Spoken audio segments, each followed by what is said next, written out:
अस्सलाम वालेकुम वरहमतुल्लाहि वबरकातुहू। मैं डॉक्टर अमजद अली ख़ान और आज हम डिस्कस कर रहे हैं जॉइंट पेन लेग्स, यानी टांगों के अंदर होने वाले दर्द के मुतालिक।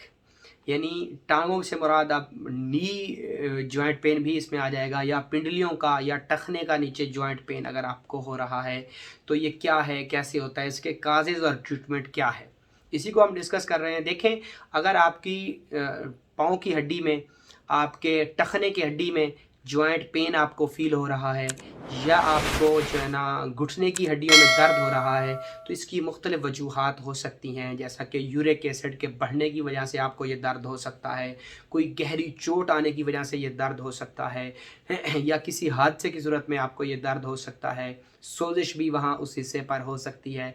बसा औकात विटामिन D3 की कमी की वजह से भी ये दर्द होता है, कैल्शियम की कमी की वजह से भी ये दर्द होता है, हड्डियों के भुरने की वजह से जो है ना, जो वहाँ पे ग्लैंड होते हैं तो वो उनके गिरने घिसने की वजह से भी ये दर्द होता है। और अक्सर और बेशतर वहाँ पे चोट लगती है तो भी वहाँ पे दर्द और स्वेलिंग होती है। और इसके अलावा बसा औकात हड्डियों के दरमियान एक लिक्विड गाढ़ा मादा होता है, उसके खुश्क हो जाने की वजह से भी हड्डियों में से आवाज़ निकलती है और हड्डियाँ दर्द करती हैं। पाँव की हड्डियाँ या जो है ना खसूसन जो है ना घुटने की हड्डी वहाँ पे दर्द करती है। या बसा औकात, ये मैं आपसे काज डिस्कस कर रहा हूँ जॉइंट पेन लेग्स के टांगों के जॉइंट पेन के क्या क्या वजूहात हो सकती हैं। उनमें अक्सर और बेशतर ऐसे होता है कि वहाँ पे जो है ना टखने के ऊपर वहाँ पे बल आ जाती है, मोच आ जाने की वजह से भी अक्सर ऐसे हो जाता है कि मसल्स और टिश्यू अंदर से फट जाता है, तो इस वजह से भी वहाँ पे जो है ना जॉइंट पेन मरीज़ फ़ील करता है। या घुटने के ऊपर भी जॉइंट पेन मरीज़ फ़ील करता है। और उसकी एक बड़ी वजह जो घुटने के जॉइंट पेन की है वो ये है कि अक्सर और बेशतर मरीज़ के घुटने की जो हड्डियाँ हैं वो नुकीली हो जाती हैं, और उनके अंदर गाढ़ा नीम स्याल मादा जब खुश्क हो जाता है तो वो एक दूसरे में फंस जाती हैं, और फिर वहाँ से उठते बैठते, वाशरूम यूज़ करते, बाथ यूज़ करते हुए वहाँ पर बैठते उठते मरीज़ को अक्सर दर्द होता है। मरीज़ आसानी से बैठ तो जाता है लेकिन उठते हुए हड्डियों से कटक कटक की सी आवाज़ें आती हैं और मरीज़ को बेतहाशा दर्द फील होता है। तो आज हम इसी के मुतालिक बात कर रहे हैं। मैं आपसे बता रहा हूँ आपको चंद होम्योपैथिक मेडिसन जो कि लेग्स जॉइंट पेन के लिए या नी जॉइंट पेन के लिए बहुत ही इफ़ेक्टिव और ज़बरदस्त मेडिसन है। और उन मेडिसन में जो पहली मेडिसन है वो है ब्रायोनिया 200। ये एक ऐसी मेडिसन है जो कि जोड़ों के अंदर पाई जाने वाली खुश्की के दर्दों को दूर करती है। अक्सर जॉइंटों के अंदर खुश्की हो जाती है जिससे वो रगड़ खाते हैं आपस में और वहाँ पे दर्द होता है।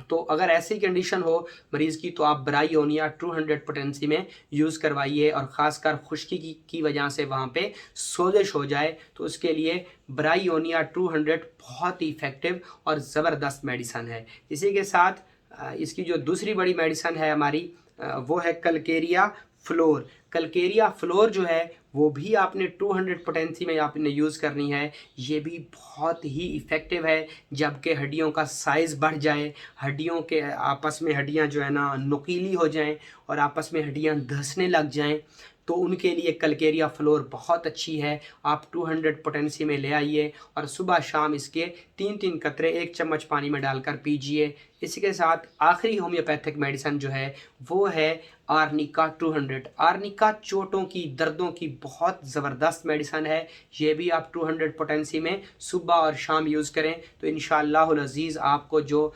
टांगों के जितने भी जॉइंट पेन हैं, जो टांगों के जोड़ों के दर्दें हैं वो सारी ख़त्म हो जाएंगी। और अगर आपको टखनों में और ख़ुसूसन घुटने में दर्द होता है तो आप आर्निका 200 पोटेंसी में ले आइए, कलकेरिया फ्लोर 200 पोटेंसी में ले आइए और ब्रायोनिया एल्बम 200 पोटेंसी में ले आइए। और इन तीनों मेडिसिन को मिक्स करके आप इसके ऊपर नी कम्बिनेशन लिख के रख लीजिए, या आप नी जॉइंट पेन फार्मूला लिख कर रख लीजिए। और ये आपने 5 कतरे सुबह, दोपहर और शाम नीम गर्म पानी में डालकर यूज़ करने हैं, जिससे इंशाअल्लाहुल अज़ीज़ आपके जो जॉइंट पेन लेग हैं, जो टांगों के जितने जॉइंट पेन हैं वो सारे आहिस्ता आहिस्ता ख़त्म हो जाएंगे, ख्वाह उनका काज कोई भी क्यों ना हो। तो ये थी हमारी आज का टॉपिक जो कि हमने बहुत थोड़े वक्त में इसको डिस्कस किया। उम्मीद है कि आप आज की हमारी ये बात आपको समझ में आ गई होगी। मिलते हैं फिर एक नए टॉपिक के साथ, उस वक्त तक मुझे इजाज़त दें। अल्लाह हाफ़िज़।